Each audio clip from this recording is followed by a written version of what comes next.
have volunteered to help with the translation of the Arabic language strategy planning professional examination items or questions.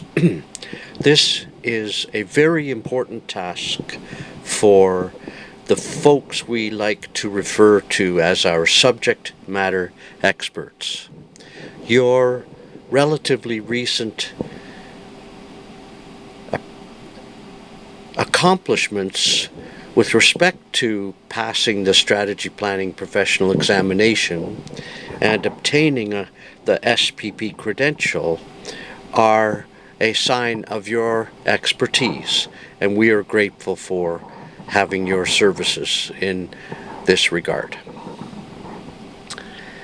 The purpose of this video is to quickly show you how to go about the process of editing items or questions in the SPP Arabic language item bank. You will be identified as item bank managers, and you will be provided access to a select and exclusive set of items, as many as you can take on if you like.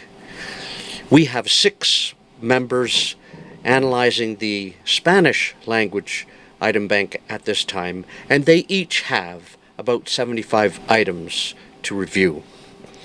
This may be a little bit too much, and I'm looking forward to hearing how many items you might like to take on, but we'll probably set it at about 50 to 75 each at the beginning. When you are ready to review items, you simply navigate to app.prolidian.com and log in using the credentials you needed when you were taking your exam or submitting your application and paying your fees. You enter your username and password, which I'm ready to help you with if you've forgotten them. And then on the left-hand side, you will have 2 or 3 items. Please don't be distracted by the fact I have a whole bunch. This is my role as the certification director. I have access to everything here.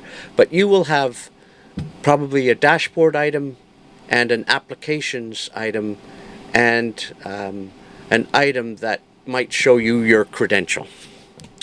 Once I create your profile as an item bank manager, you will also have access to exams, under which there'll be a button for items.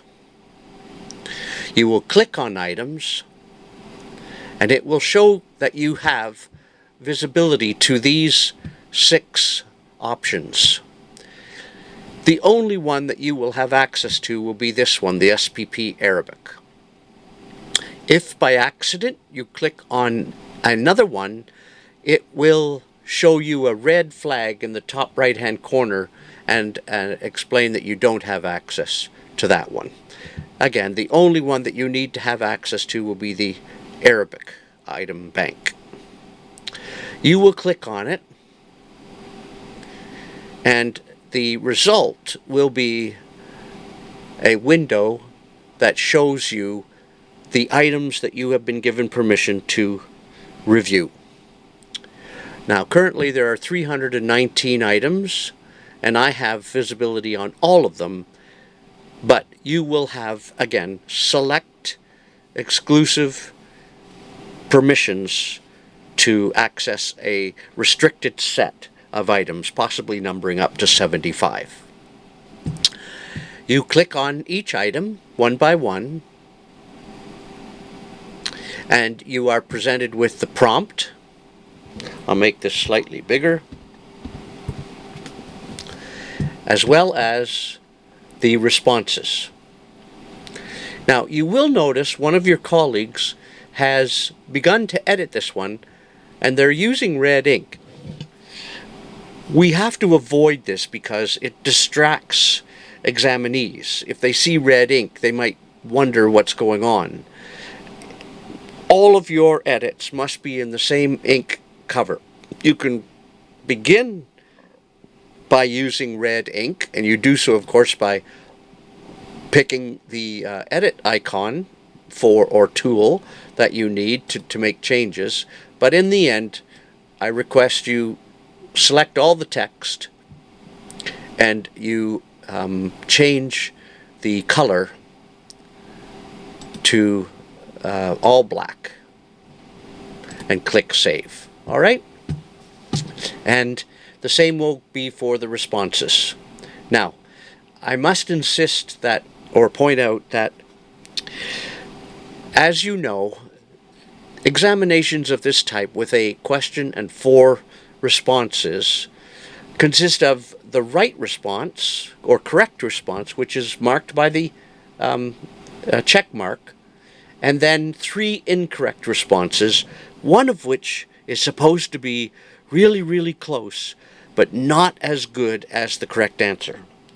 Please make sure that in your edit process, you don't change this aspect of the multiple choice responses. Please retain the integrity of the responses. That is to say, please retain the integrity of the correct response. Make no changes to it that will introduce doubt into the correctness of the response. And please retain the integrity of the next best answer, which is supposed to be slightly wrong. If you edit out the slightly wrong part, the question will become unusable.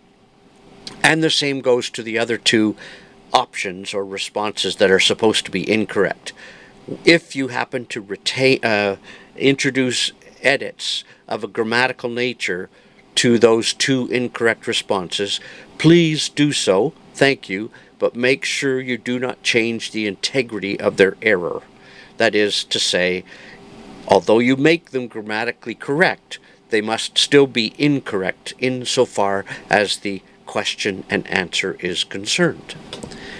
When you're finished, you are welcome to make sure that it is made active, or if you have questions or problems with it, you can put it submitted for review instead. And that will be a signal to me to share this particular item with 1 other reviewers on your team, and their help will be greatly appreciated. But in the end, make sure you change it to be active, and then click on the Save and Publish part. This Save and Publish and Save button, they're grayed out right now because, as you recall, when I changed the color here, I used the Save button that popped up at the top, which is the same process. And then you move on to your next item, either by clicking the arrow here, or you just close that and then look at the set of items that are made available to you. I hope this has been clear. Please do not hesitate to reach out to Wendy or myself, wendy@strategyassociation.org, or certification director at strategyassociation.org, and we'll be pleased to answer your questions and help this process move along. Again, I extend to you my sincere appreciation for joining the SPP Arabic Language Item Bank Review Team. It's a pleasure to be working with such professional people.